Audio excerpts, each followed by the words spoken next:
Hello friends, स्वागत है आपका यूजीसी नेट पाठशाला में। एंड आज का हमारा टॉपिक है कि यूजीसी नेट क्या है एंड इसकी क्वालिफिकेशन क्या होती है, इसकी वैलिडिटी क्या होती है। तो आप इन शब्दों में, तो यूजीसी क्या है?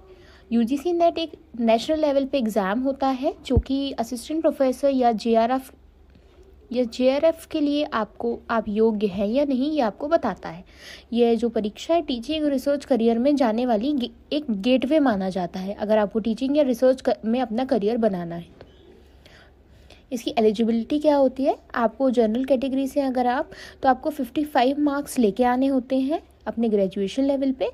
एंड इसके साथ साथ आपकी पोस्ट ग्रेजुएशन की जो डिग्री है वो कंप्लीट होनी चाहिए। एंड रिजर्व कैटेगरी के लिए SC/ST वालों के लिए इसमें 50 मार्क्स इंपॉर्टेंट होते हैं। एंड JRF के लिए आपको जब तक आप 30 ईयर्स के नहीं हो जाते कुछ छूट मिलती है। एंड असिस्टेंट प्रोफेसर के लिए कोई एज लिमिट नहीं है। इसमें टोटल 2 पेपर्स होते हैं, एक जनरल पेपर जो कि 50 मार्क्स का होता है, 50 क्वेश्चंस होते हैं एंड जो कि 100 मार्क्स का होता है। इसमें teaching aptitude, research aptitude, logical reasoning, maths, data interpretation, ICT, ये सारे टॉपिक से मिक्स्ड पेपर होता है। एंड सेकंड जो पेपर होता है वो आपका सब्जेक्ट स्पेसिफिक होता है, जिसमें 100 क्वेश्चंस होते हैं 200 मार्क्स की। याद रखिएगा, यहाँ पे एक क्वेश्चन 2 मार्क्स का होता है एंड कोई नेगेटिव मार्किंग नहीं है। हम बात कर लेते हैं इसकी वैलिडिटी की।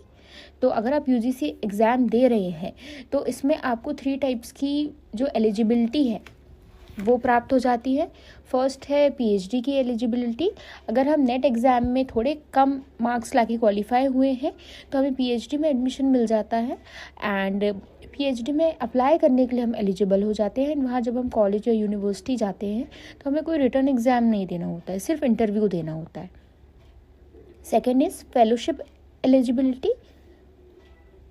एलिजिबिलिटी, मतलब इससे आप PhD में भी अप्लाई कर सकते हैं। अगर PhD में सिलेक्शन हो जाता है तो हमें स्कॉलरशिप मिलती है जो कि 40,000 to 50,000 मंथली मिलता है हमें अपनी PhD कंप्लीट करने के लिए। एंड इसे हम JRF भी कहते हैं। एंड इसमें टोटल जितने भी, जैसे मान लीजिए 100 लोगों ने एग्ज़ाम दिया तो इसमें से 0.5% चांसेस होते हैं कि आपका JRF निकलेगा। And third is assistant professor. तो अगर आप नेट क्वालिफाई हैं तो आप असिस्टेंट प्रोफेसर के लिए ईजिली अप्लाई कर सकते हैं। एंड तो आपको कंफ्यूज नहीं होता है, सबकी वैलिडिटी अलग अलग होती है। एंड अगर ओनली PhD हुआ है तो आपको सर्टिफिकेट, डेट ऑफ सर्टिफिकेट से के अंदर 1 साल के, अगर ओनली PhD हुआ है तो आपको सर्टिफिकेट से 1 साल के अंदर PhD के लिए अप्लाई करना होगा। एंड अगर आपने 1 साल के में अगर उसका फ़ायदा नहीं उठाया है तो आपको फिर से एक बार नेट एग्ज़ाम क्वालिफाई करना होगा।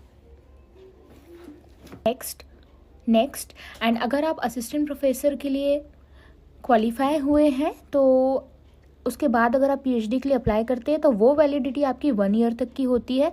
मतलब आपने नेट क्वालिफाई किया है तो PhD के लिए अप्लाई आप उसके 1 साल के अंदर कर दीजिए एंड उसका फ़ायदा उठाइए। बट अगर आप असिस्टेंट प्रोफेसर ही बनना चाहते हैं तो जो आपने नेट क्वालिफाई किया उसकी वैलिडिटी लाइफ टाइम के लिए होती है।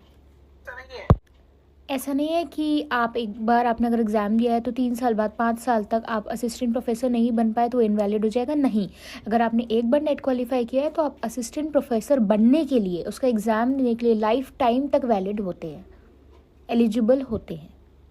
तो एक अच्छी खबर है, इसमें आपको कन्फ्यूज़ होने वाली बात नहीं है कि इसकी वैलिडिटी कब तक हो सकती है। आप लाइफ टाइम एग्ज़ाम दे सकते हैं एंड ये एक अच्छी खबर है आपके लिए।